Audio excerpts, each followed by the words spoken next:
देखिए हर खबर यहीं पर, सब्सक्राइब कीजिए TV9 भारतवर्ष।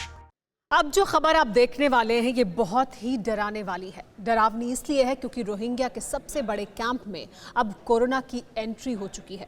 रोहिंग्या का ये कैंप बांग्लादेश में है, जहां करीब 10 लाख रोहिंग्या रहते हैं। बांग्लादेश में लगातार कोरोना के मरीज बढ़ रहे हैं। एक दिन में 1000 के करीब कोरोना पॉजिटिव मिल रहे हैं। डॉक्टर और वेंटिलेटर की पहले से कमी है। ऐसे में अब रोहिंग्या कैंप में कोरोना की घुसपैठ से पूरे देश में दहशत है।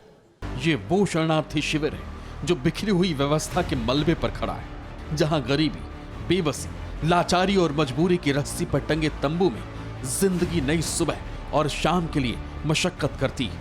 आपदा को आमंत्रित करने वाली रोहिंग्या की इस बेबस दुनिया में किलर कोरोना की एंट्री हो चुकी है, इसलिए आशंकाएं लगातार आकार ले रही हैं। क्या बांग्लादेश में वुहान वायरस सबसे ज्यादा तबाही मचाने वाला है? क्या कोरोना की वजह से बांग्लादेश में सबसे ज्यादा मौत होने वाली है? क्या अब अमेरिका, स्पेन, ब्रिटेन को भी पीछे छोड़ देगा बांग्लादेश?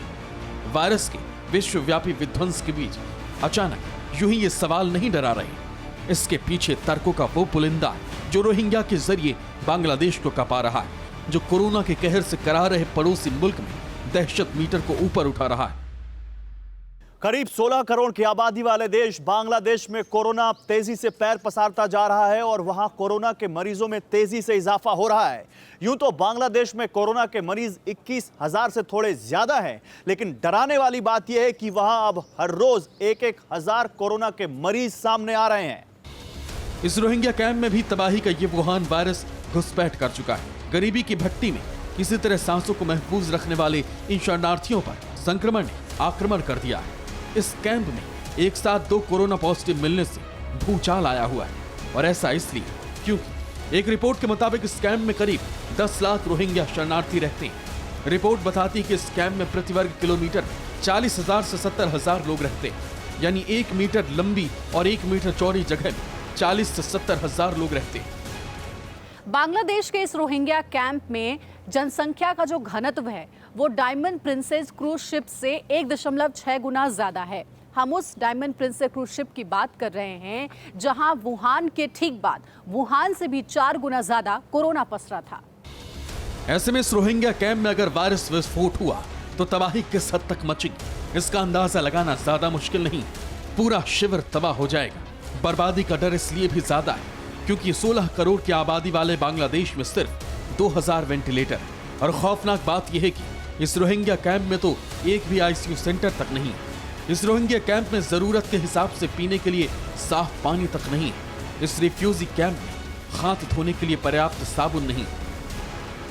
इस रोहिंग्या कैंप में अब कोरोना दाखिल हो चुका है। अगर कोरोना की इस कड़ी को यही नहीं तोड़ा गया तो कैसे सब कुछ तहस नहस हो जाएगा। संयुक्त राष्ट्र संघ ने भी आगाह किया है कि अगर इस संक्रमण के आक्रमण से रिफ्यूज कैंप को नहीं बचाया गया तो ऐसी त्रासदी आएगी जिसे ना तो दुनिया ने कभी देखा होगा ना सुना होगा।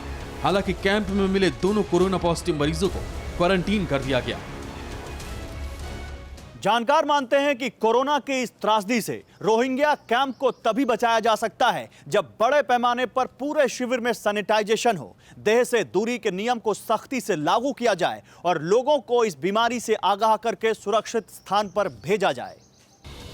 इस कैंप में कोरोना के घुसपैठ की खबर भर से बांग्लादेश सरकार की होश उड़े हुए हैं। ऐसा इसलिए क्योंकि यहाँ रहने वाले लोगों की हालत पहले से बहुत खराब है। म्यांमार से भगाए गए ये लोग अन्न के लिए तरसते हैं। पहले से लोग कई गंभीर बीमारियों के चपेट में हैं। ऐसे में जब अब रोहिंग्या की बेबस दुनिया में कोरोना की एंट्री हो चुकी है, सबकी सांसें फूल रही, सबकी आशंकाएं आकार ले रही। परवाह देश की, सोमवार से शुक्रवार रात 10 बजे TV9 भारतवर्ष पर।